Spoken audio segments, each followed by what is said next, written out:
بسم اللہ الرحمن الرحیم۔ ایک مرتبہ حضرت عبداللہ بن کلابہ رضی اللہ تعالیٰ عنہ اپنے گمشدہ اونٹوں کی تلاش میں نکلے۔ جب عدن کے صحرا میں پہنچے تو ایک عظیم الشان شہر ظاہر ہوا جس کے گرد قلعہ بنا ہوا تھا اور قلعے کے ارد گرد بہت سے خوبصورت محل تھے۔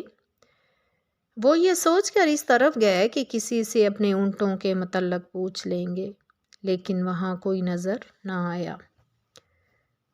آپ رضی اللہ تعالیٰ عنہ سواری سے اتر کر گلے میں تلوار لٹکائے قلعہ میں داخل ہوئے تو دو بڑے بڑے دروازے دیکھے جن پر سفید و سرخ قیمتی موتی جڑے ہوئے تھے۔ ایسے مضبوط اور خوبصورت دروازے آپ رضی اللہ تعالیٰ عنہ نے پہلے کبھی نہ دیکھے تھے۔ ویران صحرا میں عظیم الشان خوبصورت شہر دیکھ کر آپ رضی اللہ تعالیٰ عنہ بہت گھبرائے۔ جب ایک دروازہ کھول کر اندر داخل ہوئے تو اپنے آپ کو ایک ایسے شہر میں پایا جس میں بہت سے محلات تھے۔ ہر محل کے اوپر کمرے تھے جن کے اوپر سونے سے بنے ہوئے بہت سے کمرے تھے۔ ان کی تعمیر میں سونا، چاندی اور قیمتی جواہرات استعمال کیے گئے تھے۔ ان مکانوں کی بلندی شہر میں تعمیر شدہ کمروں جتنی تھی۔ صحن میں جا بجا قیمتی پتھر اور مشک و زعفران کی ڈلیاں بکھری ہوئی تھیں۔ آپ رضی اللہ تعالیٰ عنہ نے وہاں سے کچھ قیمتی موتی اور مشک و زعفران کی ڈلیاں اٹھائیں، لیکن دروازوں اور صحن میں نصب موتیوں اور جواہرات کو جدا نہ کر سکے۔ پھر اپنی اونٹنی پر سوار ہو کر اس کے قدموں کے نشانات پر چلتے ہوئے واپس یمن پہنچے اور لوگوں کو اس عجیب و غریب شہر کے متعلق بتاتے ہوئے وہاں سے لائی ہوئی چیزیں دکھائیں۔ طویل عرصہ گزرنے کی وجہ سے ان موتیوں کا رنگ پیلا ہو چکا تھا۔ جب یہ واقعہ پورے ملک میں مشہور ہو گیا تو امیر المومنین حضرت سیدنا امیر معاویہ رضی اللہ تعالیٰ عنہ نے آپ رضی اللہ تعالیٰ عنہ کو اپنے پاس بلا کر واقعہ دریافت کیا۔ آپ رضی اللہ تعالیٰ عنہ نے اس عجیب و غریب شہر اور وہاں کی اشیاء کے متعلق سب کچھ بتلا دیا۔ امیر المومنین حضرت سیدنا امیر معاویہ رضی اللہ تعالیٰ عنہ کو یہ باتیں بڑی عجیب معلوم ہوئیں۔ آپ رضی اللہ تعالیٰ عنہ نے متعجب ہو کر پوچھا، تم نے جو باتیں بیان کی ہیں ان کے سچ ہونے کے بارے میں کیسے یقین کر لوں؟ عرض کی، حضور، میں وہاں کے موتی جواہرات اپنے ساتھ لے کر آیا تھا۔ کچھ چیزیں اب بھی میرے پاس موجود ہیں۔ یہ کہہ کر آپ رضی اللہ تعالیٰ عنہ نے کچھ یاقوت پیش کیے جو عام یاقوت کی نسبت قدرے پیلے ہو چکے تھے۔ کچھ مشک کی ڈلیاں پیش کیں جن میں خوشبو نہ تھی، لیکن جب انہیں توڑا گیا تو ان میں سے تیز خوشبو نکلی جسے امیر المومنین رضی اللہ تعالیٰ عنہ نے سونگھا۔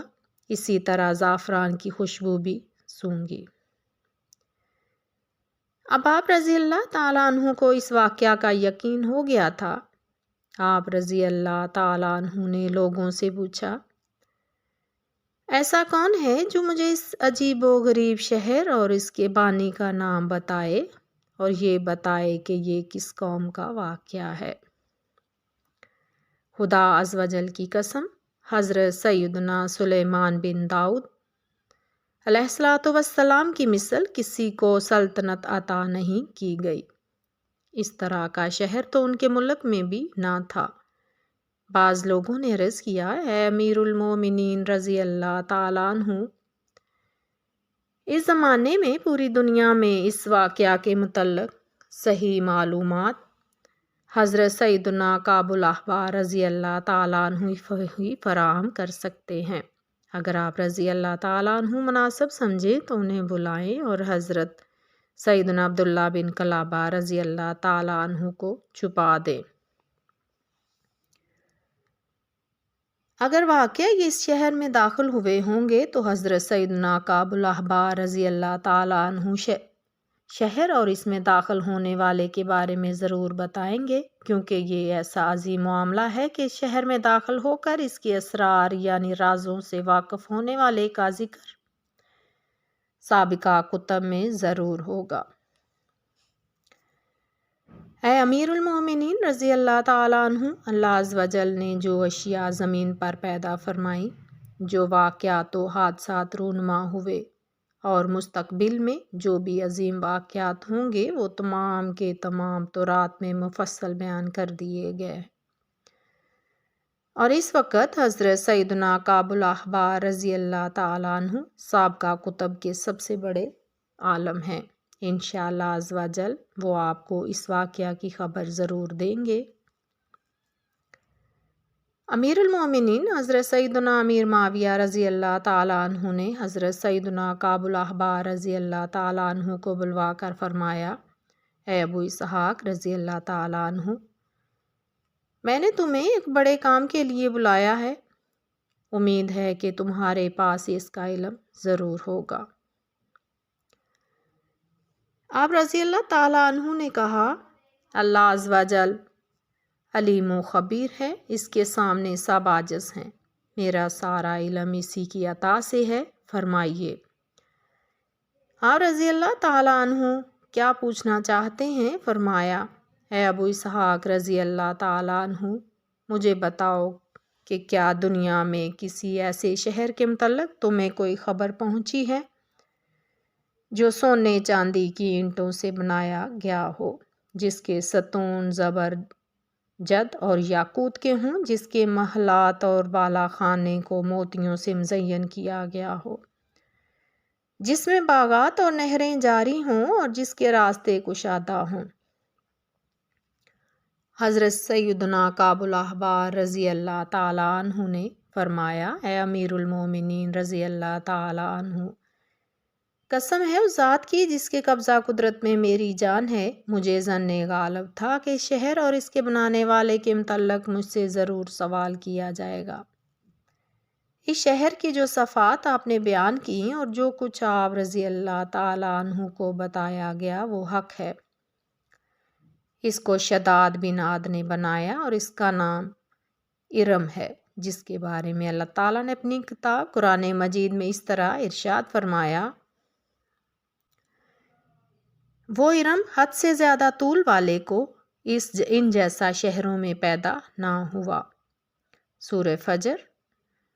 امیر المومنین حضرت سیدنا امیر معاویہ رضی اللہ تعالیٰ عنہ نے فرمایا، اے کعب رضی اللہ تعالیٰ عنہ، اللہ عز و جل آپ رضی اللہ تعالیٰ عنہ پر رحم فرمائے، اس کے متعلق ذرا تفصیل سے بتائیے۔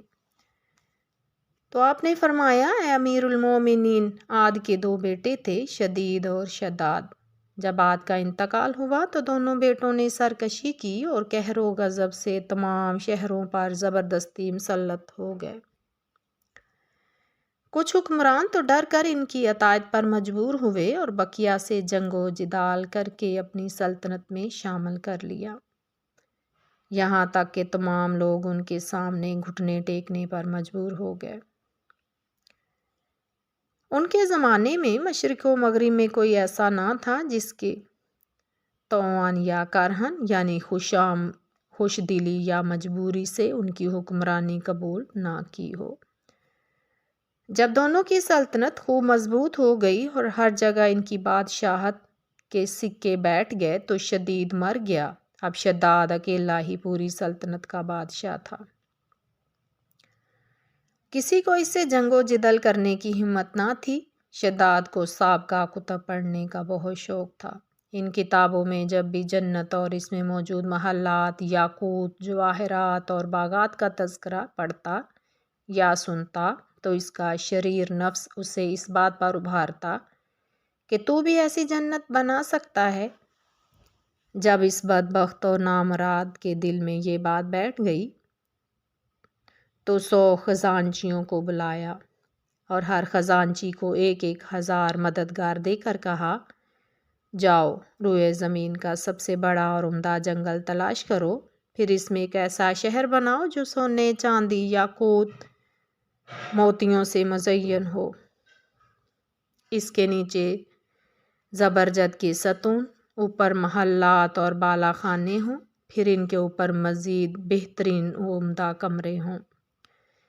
ان کمروں کے اوپر بھی بالا خانے ہوں۔ محلات کے نیچے گلی کوچوں میں ہر قسم کے ایسے میوہ دار درخت ہوں جن کے نیچے نہریں بہتی ہوں۔ شداد ملعون کی یہ بات سن کر خزانچیوں نے کہا، آپ نے اس شہر کی جو صفات بیان کی ہیں، اس کی تعمیر کے لیے اتنے سارے یاقوت، زبرجد، ہیرے، جواہرات اور سونا چاندی کہاں سے لائیں گے؟ کہا، کیا تمہیں معلوم نہیں کہ اس وقت ساری دنیا پر میری حکومت ہے؟ انہوں نے کہا، کیوں نہیں، بے شک ایسا ہی ہے۔ کہا، تو پھر پوری دنیا میں پھیل جاؤ، زمین پر، سمندر میں، جہاں جہاں زبرجد، یاقوت اور ہیرے جواہرات کا خزانہ ہو، سب لے لو اور ہر قوم پر ایک ایسا فرد مقرر کرو جو اپنی قوم کے تمام خزانے جمع کر لے۔ یہ کہہ کر شداد نے پوری دنیا کے بادشاہوں کو پیغام بھیجوایا کہ وہ اپنے اپنے ملک کا خزانہ میرے شہر میں بھجوا دیں۔ حکم پاتے ہی ساری دنیا کے بادشاہ 10 سال تک شداد کے شہر میں اپنے اپنے ملک کا خزانہ جمع کراتے رہے، جس میں سونا، چاندی، یاقوت، ہیرے، جواہرات، الغرض ہر قسم کی زیب و زینت کا سامان تھا۔ جب سب سامان جمع ہو گیا تو کام کرنے والے نکلے تاکہ ایسی جگہ تلاش کریں جہاں شداد کی جنت بنائی جا سکے۔ کافی تلاشی کے بعد وہ ایسے صحرا میں پہنچے جو ٹیلوں اور پہاڑوں وغیرہ سے خالی تھا۔ وہ کہنے لگے کہ یہی وہ جگہ ہے جس کا ہمیں حکم دیا گیا ہے۔ بس پھر کیا تھا، کاریگر اور مزدور جوک در جوک وہاں پہنچنے لگے۔ جتنی جگہ درکار تھی اس کی حد مقرر کی، چشمے کھودے، گلی کوچے بنائے، نہروں کے لیے گڑھے کھودے، ان کی جڑوں میں خوشبودار سفید پتھر رکھے، پھر عمارتوں اور ستونوں کے نیچے بنیادیں کھودی گئیں اور ان میں بہت قیمتی اور مضبوط پتھر لگائے گئے۔ اب زبرجد، یاقوت، سونا چاندی اور ہیرے جواہرات منگوائے گئے۔ معمار سونے چاندی کی اینٹوں سے محلات تعمیر کرنے لگے، دودھ اور خوشبودار پانی کی نہریں جاری کی گئیں اور اسی طرح اس شہر کی تعمیر مکمل ہوئی۔ یہ سارا کام 300 سال میں مکمل ہوا۔ شداد بدبخت کی عمر 900 سال تھی۔ جب شداد کو اس کی تکمیل کی خبر ہوئی تو اس نے کہا، جاؤ اس کے گرد مضبوط قلعہ بناؤ اور قلعہ کے گرد 1000 محل بناؤ، ہر محل میں 1000 جھنڈے گاڑو اور ہر جھنڈے پر ایک مخصوص نشان بناؤ۔ یہ محلات میرے وزراء کے لیے ہوں گے۔ حکم پاتے ہی کاریگر مصروف عمل ہو گئے۔ فراغت کے بعد جب کاریگروں نے شداد کو خبر دی تو اس نے اپنے خاص وزیروں میں سے 1000 وزراء کو حکم دیا کہ میری اس بنائی ہوئی جنت کی طرف چلنے کی تیاری کرو۔ ہر خاص و عام ارم کی طرف جانے کی تیاری میں لگ گئے۔ لوگوں نے جھنڈے اور نشان اٹھا لیے۔ جب حکم جاری ہوا کہ میرے وزراء اور خاص عہدے دار اپنی عورتوں، خادموں اور کنیزوں کو لے جانے کی تیاری کریں۔ پھر شداد نے وزراء اور دوسرے لوگوں کو بہت ساری دولت و خورد و نوش کا سامان دینے کا حکم جاری کیا۔ تمام لوگ 10 سال تک اس جنت میں جانے کی تیاری کرتے رہے۔ اب شداد بڑے جاہو جلال اور متکبرانہ فاتحانہ انداز سے سپاہیوں کے جھرمٹ میں روانہ ہوا۔ جب وہ اس جنت سے صرف 1 دن اور 1 رات کے فاصلہ پر رہ گیا تو خالق کائنات قادر مطلق خدائے بزرگ و برتر عز و جل نے ان پر عذاب بھیجا۔ آسمان سے ایک چیخ سنائی دی۔ شداد نامراد اپنی بنائی ہوئی جنت کی ایک جھلک دیکھے بغیر ہی اپنے تمام ہمراہیوں کے ہمراہ ہلاک ہو گیا۔ سب لشکری تباہ و برباد ہوئے اور کوئی بھی اس شہر میں داخل نہ ہو سکا، اور اب قیامت تک کوئی بھی اس میں داخل نہیں ہو سکتا۔